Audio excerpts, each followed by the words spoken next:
Hi மக்களே, welcome to back my channel Jessica Vel. இன்றைக்கி என்ன வீடியோ பார்க்குறோம் அப்படின்னா, நாங்கள் வந்து கோயிலுக்கு வந்துட்டோங்க. ஆடிப்பூரம் அன்றைக்கி வந்து அம்மன் கோயிலுக்கு போனோம். அதனால் எங்கள் பக்கத்து தெருவில் இருக்க பகவதி அம்மன் கோயிலுக்கு தாங்க நாங்கள் வந்திருந்தோம். அம்பாளுக்கு வந்துட்டு வளையல் வந்து வாங்கி கொடுத்தேன்.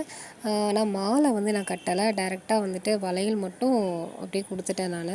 இது என்ன வழிபாடு அப்படின்னா, இவங்க வந்துட்டு நம்ம கொடுக்குற வளையலை வந்து அம்பாளுக்கு வச்சுட்டு, அம்பாள்கிட்ட இருக்கிற வளையல் வந்து நம்மளுக்கு வந்து பிரசாதமாக கொடுப்பாங்க. ஒவ்வொரு கோயிலும் வந்து பிரசாதமாக வந்து கொடுப்பாங்க. ஆனால் வளையல் பிரசாதம் கொடுக்கறது வந்துட்டு ஆடிப்புறம் தான். ஸோ ஒன்று நம்ம கொடுத்த வளையலே வந்துட்டு பாதி அம்மனுக்கு வச்சுட்டு பாதி கொடுப்பாங்க. அப்படி இல்லாட்டினா வந்துட்டு யாராவது முன்னாடி வளையல் கொடுத்துருப்பாங்க, அந்த வளையலே வந்து நம்மளுக்கு வந்து கொடுப்பாங்க. அந்த மாதிரி வாங்குகிற வளையலில் வந்து நம்ம வந்து கையில் வந்து போட்டுக்கிறணும். வீட்டில் யாரும் கர்ப்பிணி பெண்கள் இருந்தால் அவங்களுக்கு வளையல் கொடுக்கலாம். கல்யாணமாகாத பிள்ளைகள் இருந்தாங்கன்னா அவங்களுக்கு இந்த வளையலை வந்து கொடுக்கலாங்க. மொத்தத்தில் வந்து வளையல் வந்து எல்லார் பெண்கள் கையில் வந்து கொடுக்கணும். இதுதான் இந்த ஸ்பெஷாலிட்டியவும். நான் சாதம் எடுத்துகிட்டு போகலங்க. எனக்கு கொஞ்சம் கஷ்டமாக இருந்துச்சு. சரி, வீட்டில் சாதம் பண்ணியிருந்தோம், அதை அம்மனுக்கு எடுத்துகிட்டு போயிருக்கலாம் அப்படின்னு நினச்சிருந்தேன்.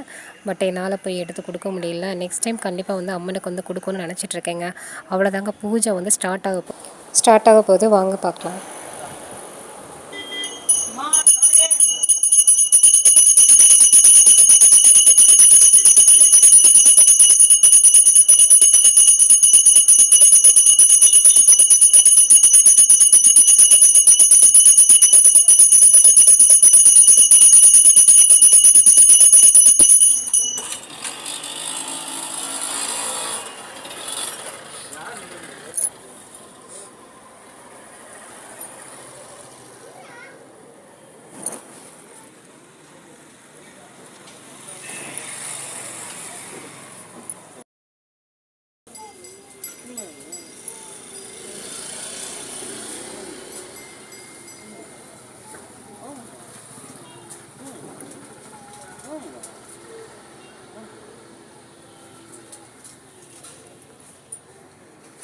இந்தா ஏன் எடுத்து வாங்குறப்ப